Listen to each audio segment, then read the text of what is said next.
சிருஷ்டிப்பின் புகைப்பட நாடகம். மோசே சீனாய் மலையில் தேவனுக்கும் இஸ்ரேலருக்கும் இடையே மத்தியஸ்தராக ஊழியம் செய்தார். அந்த ஜனங்கள் தெய்வீக நியாயப்பிரமாணத்தை கைக்கொள்வதற்கான உடன்படிக்கையை செய்து கொண்டனர். அவர்கள் மிக சரியாக அதனை கைக்கொள்வார்களேயானால் நித்திய ஜீவனை பெற்றுக்கொள்வார்கள் என்று தேவன் வாக்களித்தார். மேலும் அப்போது மட்டும்தான் ஈசாக்கு பலி செலுத்தப்பட்டதில் நிழலாக காண்பிக்கப்பட்டது போலவே ஆபிரகாமுடைய வித்து எனப்படும் இவர்கள் பலிகளை செலுத்த வேண்டிய ஒழுங்குமுறைகளை கைக்கொண்டு உன் சந்ததிக்குள் பூமியில் உள்ள சகல ஜாதிகளும் ஆசீர்வதிக்கப்படும் என்ற வாக்குத்தத்தத்தை சுதந்திரித்து கொள்ள முடியும். உபாகமம் 5:1-6, ஆதியாகமம் 22:18. நியாயப்பிரமாணத்தின் முழு முக்கியத்துவத்தையும் உணராமல் இதையெல்லாம் நாங்கள் செய்வோம் என்று கூறி அந்த உடன்படிக்கையை ஜனங்கள் ஆர்வத்துடன் ஏற்றுக்கொண்டனர்.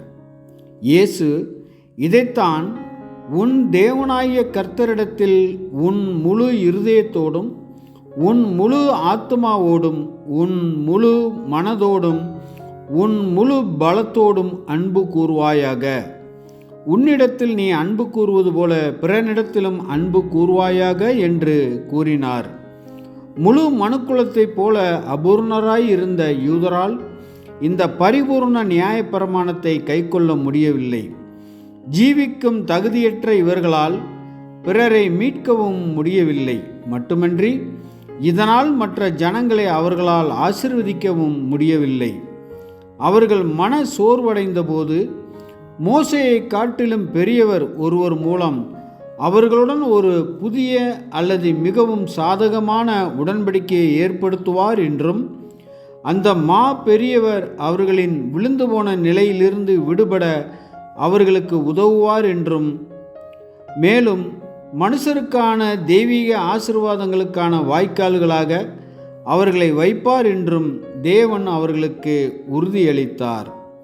எரேமியா 31:31, மல்கியா 3:1-3 வாக்கு பண்ணப்பட்ட மேசியாவாகிய இயேசு ஏற்ற வேளையில் பூமிக்கு வந்தார்.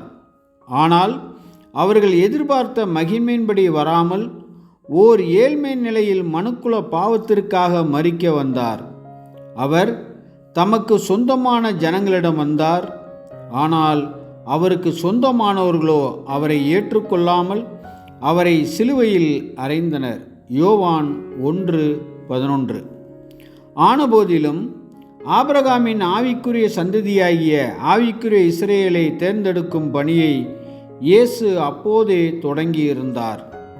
அவர் முதலில் நேர்மையான யூதர்களை ஏற்றுக்கொண்டார். ரோமர் 11:7. இருந்தபோதிலும் முன்குறிக்கப்பட்ட தெரிந்து கொள்ளப்பட்டவர்களின் எண்ணிக்கையை நிறைவு செய்வதற்கு அது போதுமானதாக இருக்கவில்லை. இதன் விளைவாக தெரிந்து கொள்ளப்பட்ட ஆபிரகாமின் சந்ததிக்கான அழைப்பு புறஜாதிகளுக்கு சென்றது.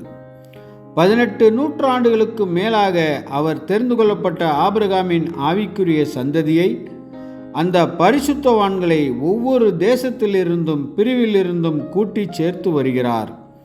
அந்த எண்ணிக்கை முழுமையடையும் போது ஆபிரகாமுக்கு கொடுக்கப்பட்ட வாக்குத்தத்தத்திற்கு இசைவாக பூமியில் உள்ள அனைத்து குடும்பங்களுக்கும் கிறிஸ்துவின் மணவாட்டி அல்லது சரீர வகுப்பார் தேவ ஆசீர்வாதத்தை கொண்டு வரும் வாய்க்கால்களாக இருப்பார்கள்.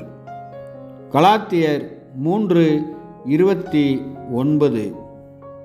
ஆமென்.